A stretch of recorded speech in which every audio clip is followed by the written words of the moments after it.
तो जैसे कि लास्ट एपिसोड के अंदर हमने देखा था, जो एम्प्रेस होती है वो जियाओ सिंह के पास से गुजर जाती है और वहीं जियाओ सिंह जो होता है वो भी काफ़ी ज़्यादा घबरा रहा होता है।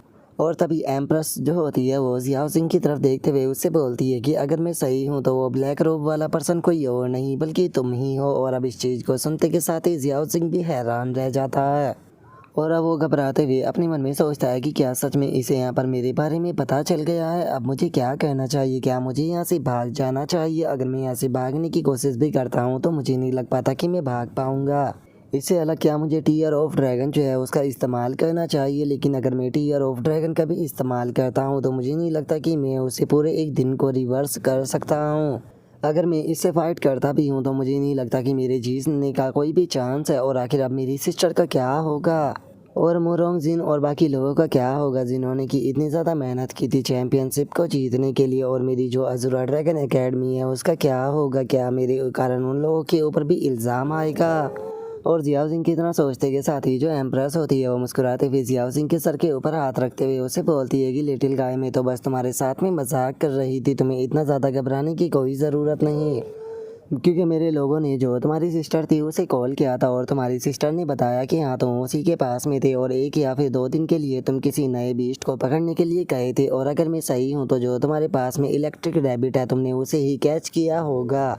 लेकिन तुम्हारे इलेक्ट्रिक रैबिट को देखने के बाद में मैं कह सकती हूँ कि बीस्ट को चूज़ करने की तुम्हारी जो स्किल है वो सच में बहुत ही ज़्यादा अच्छी है। और उसी के साथ में कंपटीशन के अंदर तुम्हारी परफॉर्मेंस भी काफ़ी ज़्यादा अमेजिंग थी। जो सुनकर जियाओ सिंह जो होता है वो थोड़ा सा हैरान होते हुए जो एम्प्रेस होती है उससे बोलता है कि और मजेस्टिक, क्या आपको मेरे ऊपर शक नहीं है कि वो ब्लैक कपड़ों वाला पर्सन जो है वो असल में मैं ही हो सकता हूँ। जो सुनते के साथ ही जो एम्प्रेस होती है वो हंसने लगती है और हंसते हुए बोलती है कि सच बताओ तो तुम काफ़ी ज़्यादा क्यूट हो और तुम्हारी आंखें भी काफ़ी ज़्यादा प्यारी है, इसीलिए बस मैं तुम्हें यहाँ पर थोड़ा सा टीज जो है वो कर रही थी। सच बताओ तो जो जी जाओ है उसे तुम्हारे ऊपर शक हुआ था कि शायद तुम वो ब्लैक रोब वाले पर्सन जो है वो हो सकते हो, लेकिन मुझे ऐसा बिल्कुल भी नहीं लगता है क्योंकि केवल तुम एक सेकंड टीयर के बीस्ट मास्टर हो। और मैंने आज तक कभी भी ऐसा नहीं पढ़ा कि किसी सेकंड टीयर के बीस्ट मास्टर ने 2 9 स्टार के बीस्ट मास्टरों का सामना किया हो। ये तो सुनने में भी एक मजाक की तरह लगता है। और अब उसकी इस बात को सुनकर जियाओ सिंह जो होता है वो अपने दिल को पकड़ते हुए मन में सोचता है कि सच बताओ तो एक बार के लिए तो मैं बहुत ही ज़्यादा घबरा गया था। मुझे तो लगा था कि शायद इसे मेरे बारे में पता चल गया।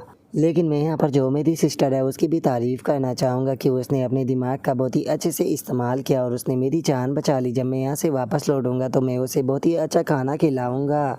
और जियाओ सिंह की इतना सोचते के साथ ही जो एम्प्रेस होती है वो जियाओ सिंह से बोलती है कि अगर सच बताओ तो तुम मुझे काफ़ी ज़्यादा पसंद हो। मैंने तुम्हें यहाँ पर केवल मजाक करने के लिए नहीं बुलाया है। मैं जानना चाहती हूँ कि अज़ूरा ड्रैगन एकेडमी से ग्रेजुएट होने के बाद में तुम क्या करोगे। जो सुनकर जियाओ सिंह जो होता है वो एम्प्रेस से बोलता है कि और मैजेस्टी, जैसा कि आप जानते ही हो कि अभी मुझे ग्रेजुएट होने में पूरे 3 साल का टाइम जो है वो बाकी है, तो मैंने अभी इतने लंबे टाइम पहले इस बारे में कुछ नहीं सोचा। मैं ग्रेजुएशन के बाद में ही इस बारे में सोचूंगा। और अब जियाओ सिंह की इस बात को सुनने के बाद में जो एम्प्रेस होती है वो जियाओ सिंह से बोलती है कि जब कोई स्टूडेंट बीस्ट मास्टर एकेडमी से ग्रेजुएट होता है तो उसके पास में ज़्यादातर 3 चॉइस होती है। सबसे पहली तो होती है कि वो किसी बीस्ट मास्टर गिल्ड को ज्वाइन कर लेता है और उनके पास में दूसरी चॉइस होती है कि वे मेंबर बन जाते हैं नेवी, आर्मी या फिर किसी भी प्रकार की फोर्स का। और उनके पास में तीसरी चॉइस होती है कि वे इटर्नल मैनेसरी ऑर्गेनाइजेशन जो बोर्ड होता है उसके मेंबर बन जाते हैं एज ए बाउंटी हंटर की तरह। लेकिन इन सभी से अलग मैं तुम्हें एक चौथी चॉइस जो है वो देना चाहती हूँ। तो मुझे बताओ कि अगर मैं तुम्हें यहाँ पर चौथी चॉइस दूँ तो क्या तुम उसे एक्सेप्ट करोगे। जो सुनने के बाद में जियाओ सिंह जो होता है वो पूछता है कि आखिर ये चौथी चॉइस क्या है। और इतना बोलकर अब जियाओ सिंह जो होता है वो घबराते हुए अपने मन में सोचता है कि इसने कहा कि मैं इसे काफ़ी ज़्यादा पसंद हूँ, कि ये अपनी पावर का इस्तेमाल कर मेरे साथ में कुछ उल्टा सीधा तो नहीं करना चाहती है ना। लेकिन एक मिनट रुको, मुझे नहीं लगता कि ये इस तरह की हरकत करेगी, पता नहीं क्यों। लेकिन अब मुझे अपनी इस चीज़ बात के ऊपर काफ़ी ज़्यादा गिल्टी फील हो रहा है। मुझे इस तरह की चीज़ को नहीं सोचना चाहिए। और अब इतना सोचकर जियाओ सिंह जो होता है वो एम्प्रेस से बोलता है कि और मैजेस्टी, क्या मैं जान सकता हूँ कि वो फोर्थ चॉइस क्या है जिसके बारे में अभी अभी आपने मेंशन किया। जो सुनते के साथ ही जो एम्प्रेस होती है वो जियाओ सिंह से बोलती है कि तुम्हारी चौथी चॉइस ये है कि जो इम्पेरल सोइल सोसाइटी है तुम उसके मेंबर बनकर मुझे सर्व जो है वो कर सकते हो। और अब इस बात को सुनने के बाद में जो जियाओ सिंह होता है वो हैरान होते हुए अपने मन में सोचता है कि क्या इन्होंने इम्पेरल सोइल सोसाइटी के बारे में बात की। वो तो एम्प्रेस की एक इनर साइकिल है। उसके मेंबर जो होते हैं वो एक तरह के डेथ जोन वॉरियर होते हैं जो कि लाइफ एंड डेथ के जो मिशन होते हैं उन्हें कंप्लीट करते हैं। यहाँ तक कि अगर इस सोसाइटी के जो बेसिक मेंबर है जिन्हें कि सिल्वर प्रीस्ट जो है वो कहा जाता है, तो उनके भी हर एक महीने जो है वो बहुत ही ज़्यादा यहाँ पर लेन देन होता है, जिससे देखकर ये कहा जा सकता है कि इसका ये प्रोफेशन भी कितना ज़्यादा खतरनाक होता है। और अगर इनसे ऊपर के जो प्रीस्ट है उनकी बात की जाए तो उन्हें रेड कार्ड प्रीस्ट जो है वो कहा जाता है, जो कि सिल्वर प्रीस्टों से ऊपर आते हैं, जिनका कि स्टेटस काफ़ी हाई होता है, लेकिन उनका जो प्रोफेशन होता है वो अंडर कवर मिशन करना होता है, जिस कारण उनकी बहुत ज़्यादा मौत होती है।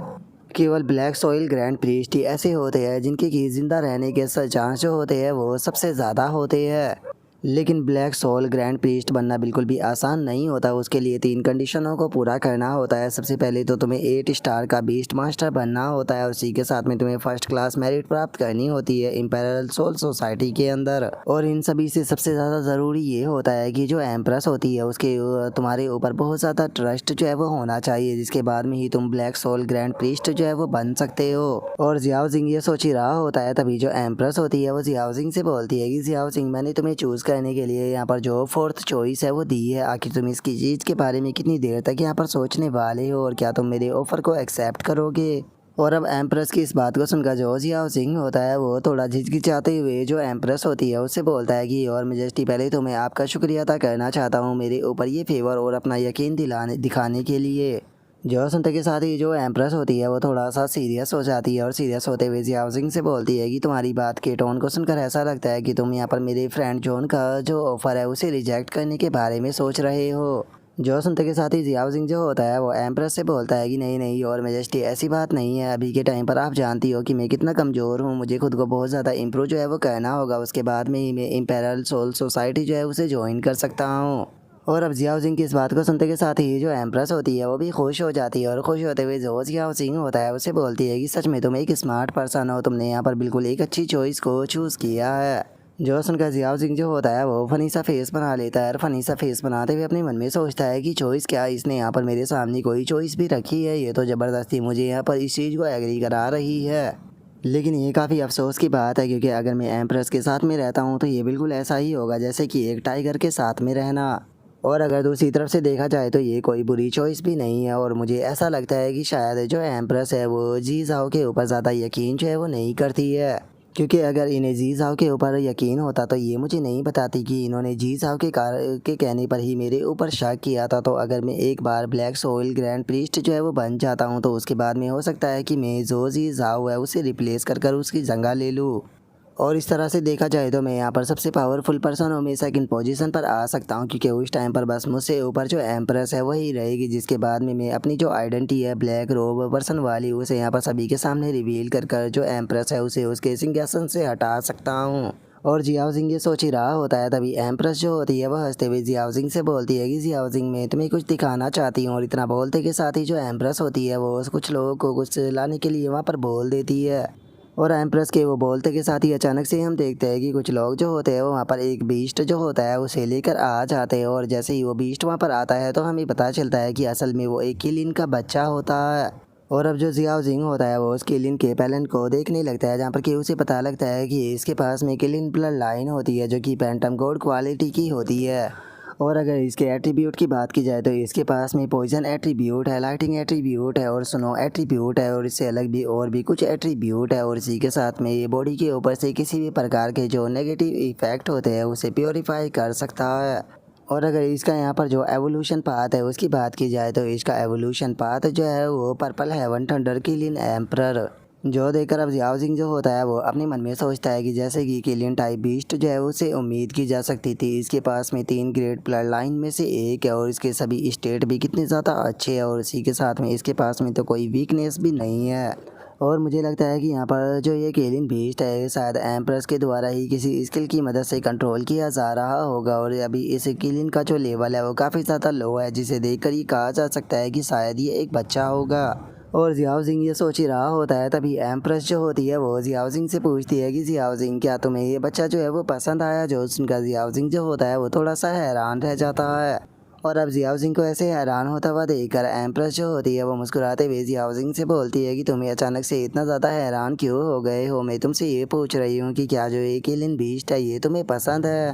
जो सुनकर जियाओ जिंग जो होता है वो हंसने लगता है, हंसते हुए एम्प्रेस से बोलता है कि एम्प्रेस क्या आप मेरे साथ में मजाक कर रही हो? मैं क्या, अगर आप पूरे जो ड्रैगन किंगडम है उसके अंदर भी घूमने के लिए जाती हो तो मुझे नहीं लगता कि कोई भी बीस्ट मास्टर ऐसा होगा जो कि किलिन टाइप का जो बीस्ट है उसे पसंद नहीं करता होगा। और अगर मैं पर्सनली आपको अपना बताऊँ तो मुझे खुद जो किलिन बीस्ट है वो बहुत ही ज़्यादा पसंद है। मैं भी आपकी तरह एक किलिन बीस्ट के ऊपर बैठकर इधर उधर घूमना चाहता हूँ। जो सुनकर एम्प्रेस जो होती है वो जियाओ जिंग से बोलती है कि वो ऐसा लगता है कि तुम्हें जो किलिन बीस्ट है वो काफ़ी ज़्यादा पसंद है। अगर ऐसी बात है तो चलो, जो ये किलिन बीस्ट है इसे तुम अपने पास में रख सकते हो। और अब एम्प्रेस की इस बात को सुनते के साथ ही जो जियाओ जिंग होता है वो बहुत ही ज़्यादा हैरान रह जाता है और वो हैरान होकर चिल्लाते हुए एम्प्रेस से बोलता है कि और मैजेस्टी आपने क्या कहा? और अब जियाओ जिंग के इतना बोलते के साथ ही हमारा आज का एपिसोड जो होता है वो यहीं पर ही कंप्लीट हो जाता है। तो नेक्स्ट एपिसोड के अंदर देखिए कि आगे क्या होता है। अगर आप लोगों को वीडियो अच्छी लगी हो तो लाइक करना, चैनल को सब्सक्राइब करना। मैं मिलता हूँ नेक्स्ट एपिसोड के अंदर, तब तक के लिए बाय बाय गाइस।